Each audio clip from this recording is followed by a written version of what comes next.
day after that callback, I get this email saying, hey, so they're going a different direction with the tech bro, but Mark really loves you. He really wants to find a place for you. So here's an audition for Coast Guard Dale.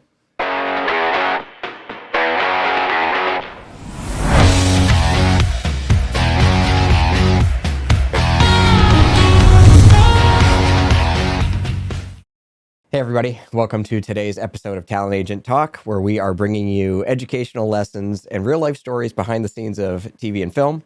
I'm your host and talent agent, Jason Lockhart, and today we have a really cool guest in Matt Cornwell. How's it going? Good, man. How are you? I'm doing well, doing very well. Thank you. I'm so glad to have you here because I'm literally a fan of the work you did in the menu. I appreciate that. Yeah, that was definitely a career highlight for sure. Well, take me back to the audition. Like, what do you remember about that? It was July of 2021. But all seriousness, that even though that was still height of the pandemic, we were rocking in Atlanta in terms of auditions.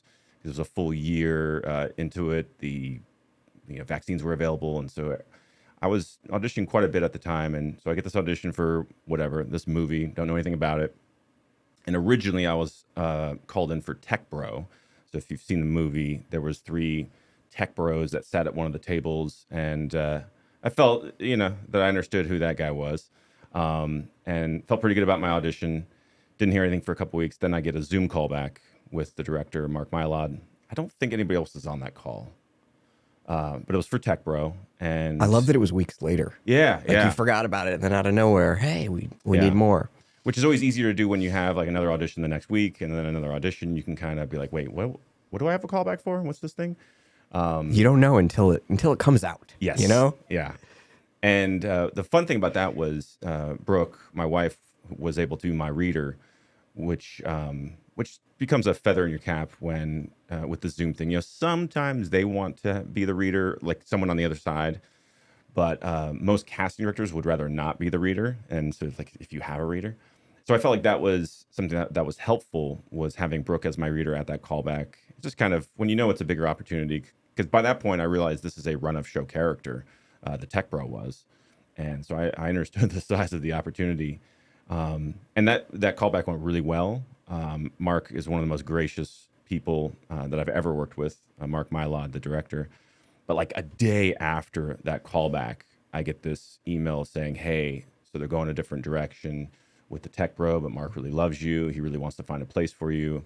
So here's an audition for Coast Guard Dale. And, as an actor, the ego hits you. It's an ego hit of like, oh, I went from a run of show character to one scene.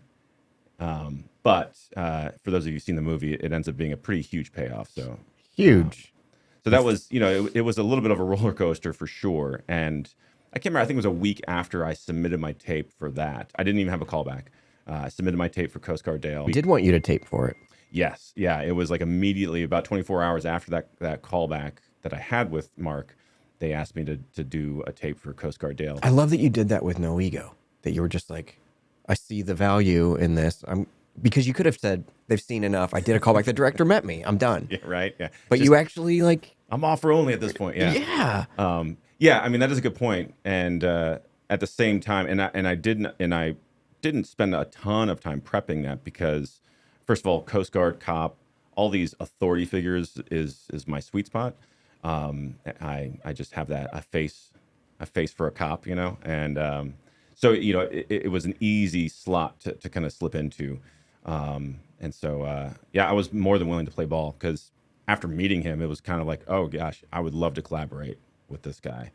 Because I was just joking with somebody yesterday that like at commercial callbacks, I feel like I'm auditioning the director as much as they're auditioning me, because like commercials can be a nightmare for actors, depending on how that director personality sort of gels with you. And after meeting Mark on that Zoom, I was like, yeah, I'll do anything to work with this guy. So if you're an actor, great news, because our virtual actor summit is coming up quickly. It is going to be September 6th, 7th, and 8th. And early bird pricing is right now, but I'm also going to throw in a $15 promo because you are listening to this podcast. If you're an actor that's wanting really solid strategy and tactics to move your career forward, then this event is going to be for you. Just imagine a 3-day virtual event that's completely immersive, meaning there's going to be participation with different instructors. You're going to be actually working on auditions. You're going to be able to meet other community members here in the Southeast and industry pros that can help give you the knowledge and wisdom to move your career forward. So if this sounds like something that you think would be beneficial to you, head to the link in the description right now. Don't forget to use that $15 off promo code. And I can't wait to see you at our virtual actor summit coming up. So take me to set. Like, what was it like working with him? Is there anything specific you remember, something that stands out? Yeah, what was interesting is they shot sequentially, and it was That's cool, which is very interesting for a film. Mainly though because it took place all in this restaurant. There were some exteriors that they shot a little bit out of order, but everything inside the restaurant they shot in order, which was interesting because then coming into like week 5, you do feel like you've joined a major league team that has fully gelled, and now I'm showing up midway through the season, and like who am I to these other people? And from their standpoint, they have this, maybe another metaphor is like that camp mentality. They've been at camp for 5 weeks, and because they shot every day with roaming cameras that would shoot 360, every cast member from Anya Taylor-Joy all the way down to the extras who were the cooks, they're there every day.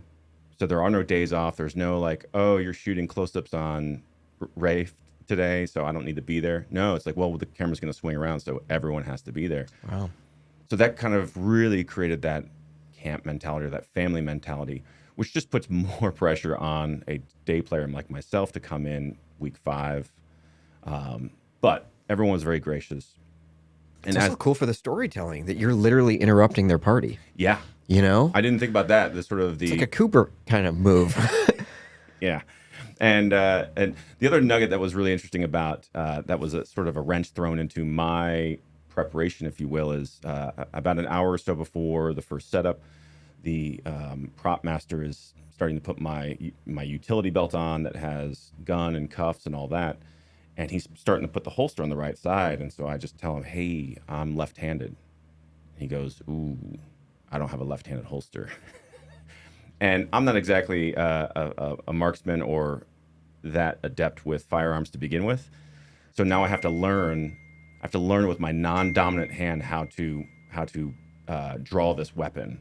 And not only that, but like with a bulky rain jacket on, and to do it properly with this extra bulk, like it was just really stressing me out an hour before we're about ready to shoot. Because we weren't going to shoot this in pieces. It was because of the nature of the camera movements. Like, no, we're doing the whole scene. We did it, of course, many times, but it wasn't like I could prep later for this. It was, no, we're rolling, and you're going to need to be able to do this right out the gate. So, stepping into the party that's already in progress, that pressure, along with the pressure of just technically wanting to not have those people who are in law enforcement watching this going, that dude doesn't know how to draw his weapon, And how do you do that and be real in the moment, It's tough. One of the things I've learned, though, is that this face does not exude nervousness. So it's like, even when I'm feeling nervous, I know that that's not translating to the screen. That's great. And so having had that feedback over the years, it's the thing that kind of keeps me from ever getting, losing myself too much, is I know that, okay, no one else sees it. So even though my heart's beating out of my chest, because also, spoiler alert, if you haven't seen the movie, there's a gag with the firearm that would only work like 20% of the time at the very end when I go to actually pull that trigger. And so that was stressful. So there's a lot of elements that as that day player, you want to just nail it in the first take, that just, made it difficult, but still a joy because, again, Mark as the director was so supportive and collaborative. So it was a lot of fun. Do you remember where you were when you booked it and the call? Gosh, it was late August. I think back then, it was just an email. I think I did, because oftentimes, unfortunately, my agent Anna, she'll call to do the booking call, and 9 times out of 10, I can't answer the phone. Or you're taping or teaching, So I'm like looking down. I'll be like in the middle of taping an actor, and I see this I see the Houghton go across the phone. I'm like, oh, that's probably something good. The other half of the time, though, it's like Misty, who I've had a relationship with for 22 years, asking me a personal question. So you're thinking it's the booking call, and it's like, hey, so I have a question about computers. That's so funny. Yeah, I worry about that too when I'm calling an actor about something else. It's like yeah, you don't want to let them down. Like, I'm yeah. calling you about something else. This isn't a big magical moment. It's still great that I mean, take heart that every actor is of course very interested in not overstepping those bounds with their agent, but cultivating that relationship. So even if you're calling to ask about what good show is out there on streaming right now, we still love hearing those things from our agents. So I actually do want to go back to your callback for just a moment because it sprung a question that I'm kind of fascinated with for our audience, but also curious. It's like, what do you design for your backdrop and all the technical when you're doing this callback and the director's on there? Does it look fantastic like a self-tape, or do you alter it?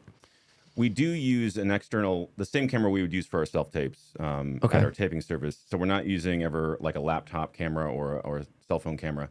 And so we hook it up to the laptop so that we can have the camera a little bit further away. So that I'm just not a fan of like the selfie cameras on a phone for auditions because my forehead gets twice the size and whatnot because the phone is 3 feet away from you. So it's nice to have a camera a little further away. It feels a little bit more cinematic. When I help other actors with Zoom callbacks, even just for commercials, and I get to see other setups because you see other actors in the waiting room, for instance. A lot of people are just using their laptops, understandably, because that's the easiest setup, or their phones. So it does sort of make things look a little bit more cinematic. I don't do anything special with the backdrop. We're still just using our muted gray backdrop. But I do make sure that, like for that scene for Tech Bro, I was sitting down, just making sure I felt comfortable, making sure Brooke, who was my reader, is close enough to camera that everything just feels like a normal self-tape setup. So doing sort of what we would consider the minimum for us without trying to go too overboard with production quality or anything like that. But like having good sound. My master's is in acoustics, and so I am very attuned to sound and how a good sounding audio can actually make things look better. It's psychological. Yeah, subconscious. Yeah, and a lot of actors come and if they've only been taping at home and they come to a taping service and they're like, wow, I look so good. It's like maybe the lighting's better, but it's also because you sound so much better. And when you hear the intimacy of a nice microphone, it just suddenly warms up the whole experience. And so I think those elements certainly factor into a good Zoom callback, is just making sure that the technical stuff is out of the way. And in my recommendation for actors is, if any of it is like stressing you out at home, to try to find someone to help, right? Someone who is good technically, to even just be your tech person, either at your home or if you have to come to a service that can offer a Zoom callback experience. Because we already have so much stress and pressure on us to want to book this job, and to add all the noise and by noise I just mean the distractions of the technical setup, it's just making you not set up for success if you're worried about the height of your camera and, oh no, did I do the Zoom thing wrong? Can they see me? Can they hear me? To have someone else to worry about that, I think goes such a long way to then allowing you as the actor to just show up. I agree. And I think that callback was the biggest win in the whole journey, probably, of this, not the actual booking. I think you got in that film through the HR, through the hiring, and that happened on that callback. And then they just wanted to make sure that you could do that role, or see what you would bring to it. And then it was a yes. Like, it's like you set yourself up for success. They saw that, and then it led to it. Yeah. What I've found is, because I didn't get a lot of direction from Mark at that callback, it was he's a very quiet person, and it was a lot of smiling and laughing and just sort of reinforcement of like, yeah, that's what I needed. And sometimes as an actor, you kind of like, well, what was the point of this? And part of it is they want to make sure that it didn't take you 47 takes to do it on the first round when you were submitting a self tape. But also they are really trying to figure out, yeah, do I want to work with this guy? For me, it was only about 5 days, but for that audition, it would have been for 6 weeks. And it's like, he needs to know who he's hiring, not between action and cut, but between cut and action. Like, who's that person between takes? And what vibe, are they going to bring to set, and am I going to be able to collaborate with that person? I agree that so often those callbacks were, even when they feel like nothing happened, right? Like all they did was say thank you. That a lot more is happening, whether it's subconsciously or Vibe check. Yeah. If I was going to give somebody $80,000 to work with them, I would want to make sure that I want them around. You know what I mean? It is more than just their talent. Yeah. So throughout this whole experience, throughout the whole movie, from the audition to seeing it, is there any like great lesson that you learned that you feel like our audience could benefit from? Yeah, I think, and although Alex Collins, I don't think, quoted this, the first time I heard it was from him, so I want to give him credit for perpetuating this quote, which is, "You will never act under ideal circumstances." And I think, everything about that experience was ideal in so many ways. And yet, like me talking about having the gun on the wrong hip and having to learn how to draw that gun, and then it's not working, the gag is not working when it's supposed to. So many things that contribute to it not being a perfect experience. And I think so often as actors in the audition, we're trying to create those perfect, ideal conditions so that we can do the perfect, ideal audition. And it's like trying to release that control that you need to be perfect, even when you can control some of those environmental factors at the audition level, to not be walking into any of those experiences expecting it to be perfect, because it doesn't exist. And instead, maybe flipping that mindset into thinking, okay, what is going to be the interesting thing that sets this experience apart from every other one? Even though that gun on my hip was stressing me out, it ends up being one of the fun anecdotes of that, and something that I continue to see that no one else really notices. Like no one else is like, oh, that guy's clearly left-handed because he doesn't know how to draw his gun. So I just think it's that embracing the fact that it'll never be ideal, because it won't. And it might actually add value by just going with it, because you don't really have a choice sometimes. Yep. Yeah, and those happy accidents sometimes end up like, there's so many countless Hollywood stories of the happy accidents, of course, like the slapping the taxi cab, I'm walking here, that, being accidental things that, that taxi cab literally wanted him out off the road. And then it ends up being something that makes to the movie that becomes, a classic moment. So yeah, sort of embracing that unexpected, that unknown. And I think that bleeds into real life too. Yeah. Because our day is never going to be perfect, but sometimes things happen and they do make your life better, or at least move in a direction it's supposed to be going. Yeah. I believe in that. Yeah, exactly. Yeah. Well, dude, it was great to have you here. And if, Pleasure. I know you've seen the show, you win a free car for being here. Oh my God. In my in my Star Wars bag from Sarah Carpenter. Got a bunch of cars in here. Feel free to watch the mic, but pick out your winner. What do we got? Ooh. What'd you get? It was the Goldfinger Aston Martin. Oh, man. I love it. Yeah, it doesn't get much classier than that. Yeah. That's probably one of the most expensive ones out there. Right? Definitely in the bag. That's awesome. I almost forgot. I do want to ask, if you had a dream role, what would it be? Well, funny you should ask, as if I didn't know you were going to. This would be my dream role right here. What? Not making figurines, but playing Batman. Really? Yeah, since '89, Batman was one of the first sort of movies that had that indelible mark on me. It started me collecting comic books, and I think that's one of the reasons why I think Keaton is my favorite Batman. Took the next question out of my mouth. Yeah. What about you? Favorite Batman? I mean, it has to be Michael Keaton because, in 1989, I saw it in the theater. My parents gave me like $5 to like walk around the mall after, and I bought a little Jack Nicholson thing, and I still have it. That is awesome. Yeah. To me, he's my favorite Bruce Wayne. Like, I feel like I love Christian Bale's Batman, but I think Keaton was the best Bruce Wayne for me.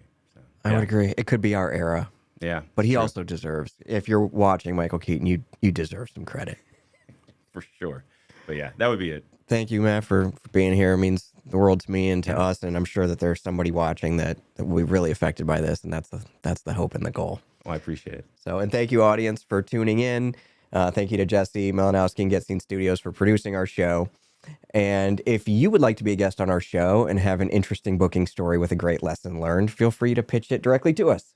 The email is talentagenttalk@gmail.com. Again, that's talentagenttalk@gmail.com. Thank you so much. Thank you. And I hope something good happens to you today. Thanks again so much for watching. And if you loved that story and were interested to learn more about the casting office that actually cast that show, then I have some really cool news, because our sister show, Get Seen Unscripted, actually had them on the show. So you'll see it right here. Do not miss that episode. Over an hour on one-on-one with that casting director, talking about things that they like, don't like, to help give you the edge in your next audition. So thanks again so much for tuning in and watching. Make sure to subscribe if you haven't already. We'll see you on the next one.